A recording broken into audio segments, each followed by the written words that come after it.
ननद का पल्लू। दिव्या के माता पिता नहीं थे, उसका सिर्फ एक भाई था, अंकित। अंकित क्या है, सारा दिन पढ़ते रहते हो, इतना भी पढ़ना ठीक नहीं होता। नहीं नहीं दीदी, बस ये आखिरी साल है, फिर तो जॉब लग जाएगी, अपने पैरों पर खड़ा हो जाऊंगा तो आगे आपके भविष्य को भी संवार पाऊंगा। दिव्या, जिसने सिर्फ अंकित के लिए अपना घर नहीं बसाया था, हमेशा परेशान रहती, हमेशा अंकित के बारे में ही सोचती रहती कि वो क्या खाएगा, क्या पिएगा, कैसे रहेगा। अरे दिव्या, क्या कर रही है? बस चाची, अंकित की अलमारी ठीक करके हटी थी, अब उसके लिए खाना बनाने जा रही हूँ। सारा दिन अंकित के लिए सोचती रहती है। उसकी शादी करते, कम से कम जॉब लगते लगते उसकी बीवी आ जाएगी। साल भर में उसे अंकित के अनुसार ढाल देना, फिर आराम से तू भी शादी कर पाएगी, क्यों? दिव्या को चाची की बात सही लगती है। लेकिन दिव्या, सास के बिना ससुराल और ननद को सास मानकर उसकी बात मानने वाली लड़की पता नहीं मिलेगी भी या नहीं। चाची, अब उपाय आपने दिया है तो लड़की भी आप ही देखिए। कुछ दिनों बाद एक आदमी एक प्यारी सी लड़की के साथ दिव्या के घर आता है। जी बताइए, किससे मिलना है? बेटा, मैं पास के गांव से आया हूँ, तुम्हारे पिताजी का दोस्त हूँ। वो मेरी बेटी शहर से पढ़ाई कर रही है, शादी के लिए तुम लड़की देख रही हो पता चला, तो शादी की बात करने चला आया। लेकिन ये तो पढ़ाई कर रही है ना, फिर शादी कैसे? आप उसकी चिंता न करें, मैं आपको शिकायत का कोई भी मौका नहीं दूंगी। दिव्या अंकित को बुलाती है। अंकित को भी लड़की जच जाती है, वो शादी के लिए हाँ कर देता है। मैं शादी के लिए तैयार हूँ, लेकिन मेरी शर्त ये है कि मेरी दीदी की पूरी इज्जत करने वाली लड़की से ही मैं शादी करूँगा। उन्होंने मुझे माता पिता का प्यार दिया, बल्कि अभी तक मेरे लिए उन्होंने अपना घर भी नहीं बसाया। लड़की अंकित की बात सुन रही होती है, उसे दिव्या अच्छी लगती है और वो अंकित की शर्त को हाँ कर देती है। अंकित की शादी शहर में पढ़ने वाली महिमा से हो जाती है। शादी के बाद, महिमा, तुम्हें खाने में क्या पसंद है? कैसा खाना खाती हो तुम? क्योंकि अंकित को तो सादा खाना पसंद है, ज़्यादा मिर्च मसाला वो पसंद नहीं करता, और ना ही बाहर का खाना खाता है, उसे घर का खाना ही पसंद है। दीदी, लेकिन मैं तो बहुत स्पाइसी खाना खाती हूँ, मुझे गोलगप्पे और समोसे बहुत पसंद है। अंकित और दिव्या को महिमा की बात पर हंसी आ जाती है। पर मैं भी अब ये सब खाना छोड़ दूंगी दीदी, और आप जैसे बोलेंगी मैं वैसा ही करूँगी। अरे लेकिन भला मैं क्यों रोकूंगी तुम्हें? नहीं नहीं, तुमको जैसी ठीक लगे वैसे खाओ पियो। बस मैं तो अंकित के बारे में बता रही थी। महिमा घर के काम करती, फिर खुद की पढ़ाई करती, और वो घर के कामकाज को भी अच्छे से समझ रही थी।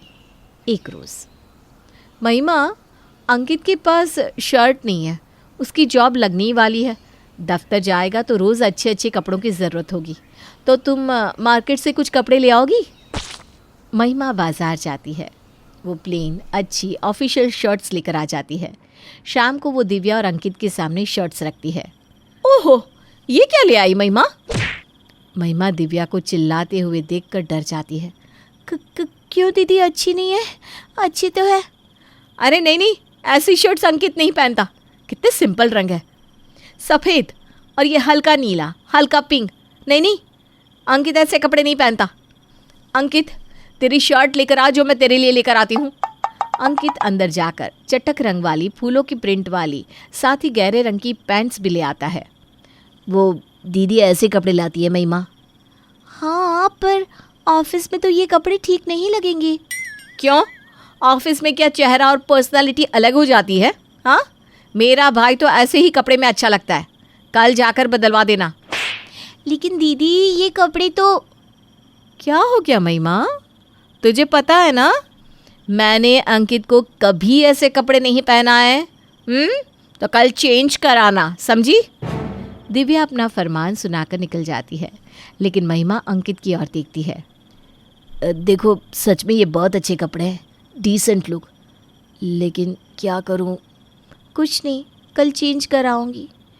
लेकिन ये बात नहीं होती, अरे ज़माने को भी देखना चाहिए, दीदी ने तो तुम्हें बच्चा बना कर रखा है। देखो महिमा, दीदी मेरे बारे में कभी गलत नहीं सोचेंगी, तो प्लीज़। महिमा को पहली बार दिव्या पर गुस्सा आता है। वहीं दिव्या कमरे में, हिम्मत तो देखो, अंकित को अपनी जागीर समझ रही है। अब वो क्या पहनेगा, क्या खाएगा, कैसे दिखेगा, ये वो देखेगी। तो मैं क्या निकल जाऊँ इस घर से? अरे घर को मैंने संभाला है अब तक, बढ़िया ही। महिमा सारे कपड़े अलमारी में रख देती है। ऑफिस के पहले दिन अंकित दिव्या के रंग बिरंगी कपड़ों में तैयार होकर जाता है। जाते वक्त, ये टिफ़िन ब्रेक में खा लीजिएगा, आज पहला दिन है, पता नहीं खाने का वक्त मिले ना मिले तो रहने ही दो। अरे नहीं मिले तो ऐसे ही वापस ले आना, मैं कुछ नहीं कहूँगी, लेकिन बस साथ रख लीजिए। दिव्या महिमा को देखती है कि कैसे वो अंकित के साथ ज़ोर ज़बरदस्ती कर रही है। उससे गुस्सा आ जाता है। क्या बात है महिमा, जब वो मना कर रहा है तो क्यों उसके पीछे लगी रहती हो? नहीं ले जाएगा वो लंच, डिब्बा यहाँ दो। दिव्या महिमा के हाथ से टिफ़िन ले लेती है और अंकित का हाथ पकड़कर बाहर तक छोड़ आती है। अब घर में सिर्फ दिव्या और महिमा ही होते हैं। तुमने कपड़े वापस कर दिए?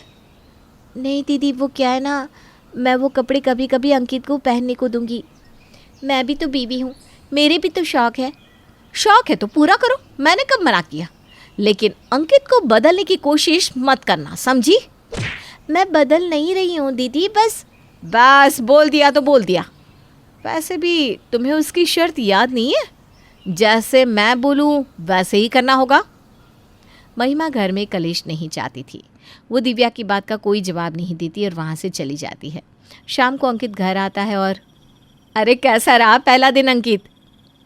पहला दिन हल्का फुल्का ही था दीदी, बस जल्दी से खाना लगा दो, भूख लग रही है। मैंने महिमा की बात नहीं मानी और खाना लेकर नहीं गया। पता है ऑफिस के आसपास क्या दूर दूर तक खाने को कुछ भी नहीं था। काश मैं टिफ़िन ले जाता। महिमा हाथ में गर्मा गर्म खाने की थाली लेकर आती है। जल्दी से चेंज कर लीजिए, मैं रोटी बना रही हूँ। महिमा थाली रखती है और दिव्या की ओर देखती है, जैसे आंखों से बोल रही हो कि देखा, मैंने सही कहा था ना, टिफ़िन ले जाने देती ना। क्या देख रही हो? हाँ, क्या हो गया? वो दीदी, मैं बोल रही थी आपका भी खाना लगा दूँ? हाँ लगा दे, और साथ अपनी भी प्लेट ले आना। मैं बाद में खा लूँगी दीदी, अभी आप लोग खा लीजिए। सभी खाना वाना खाकर सो जाते हैं। अगली सुबह अंकित महिमा के दिए कपड़े पहने सामने आता है तो दिव्या का तो खून ही खौल जाता है। वो जैसे ही कुछ कहने जाती है, अरे चाची जी नमस्ते, आइए आइए। हाँ आएंगी वो, आज से नहीं, मेरी माँ के ज़माने से आ रही है इस घर में, तेरे बोलने से नहीं आएंगी वो। चाची जो कि उम्र दराज और तजुर्बे वाली थी, समझ जाती है कि घर में कुछ हुआ है। अरे दिव्या, जाकर ज़रा बाज़ार से दही तो ले आना, मैं नहीं जा पाऊँगी। अंकित से सोचा मंगा लूँ, लेकिन ये तो ऑफिस जा रहा है। अरे नहीं, क्या हो गया, मैं ले आता हूँ। अरे नहीं, मैं जाती हूँ, बैठो चाची, मैं दही लेकर आती हूँ। दिव्या दही लेने चली जाती है। तुम दोनों की समस्या मैं समझ सकती हूँ।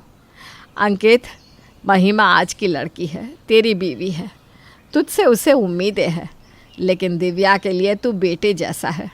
वो आजकल गुस्से में रहने लगी है। मैं क्या बोलूँ चाची, दीदी के लिए मैं कुछ नहीं बोलूँगा, मुझसे ही गलती हो जाती है। क्या गलती हो जाती है दीदी, थोड़ा तो समझिए चाची, आप ही समझाइए। देखो, दिव्या की शादी के लिए सोचना होगा। अंकित, कब तक महिमा दिव्या के पल्लू से ससुराल संभालेगी? क्यों? हाँ चाची, ये तो मैं भी चाहता हूँ, लेकिन दीदी से बात करने की हिम्मत नहीं होती। अरे वो मैं कर लूँगी, तुम दोनों बस तैयारी रखना। पर चाची, मैंने तो अभी नौकरी शुरू ही की है। आप चिंता ना करें, मैंने कुछ पैसे जमा किए हैं, फिर मेरे गहने वो किस काम आएंगे, दीदी को दे दीजिए। चाची महिमा को आशीर्वाद देती है कि तभी दिव्या आ जाती है। चाची दही, इसके लस्सी बनाकर पी लेना बेटा, बाकी शाम को कुछ मेहमान आएंगे। अंकित तो जल्दी आ जाना, और महिमा तू अपनी कोई अच्छी सी साड़ी दिव्या को पहनाकर तैयार रखना। दिव्या समझ जाती है। शाम को लड़के वाले आते हैं, दिव्या को पसंद करते हैं और जल्दी ही दिव्या अपने ससुराल की हो जाती है।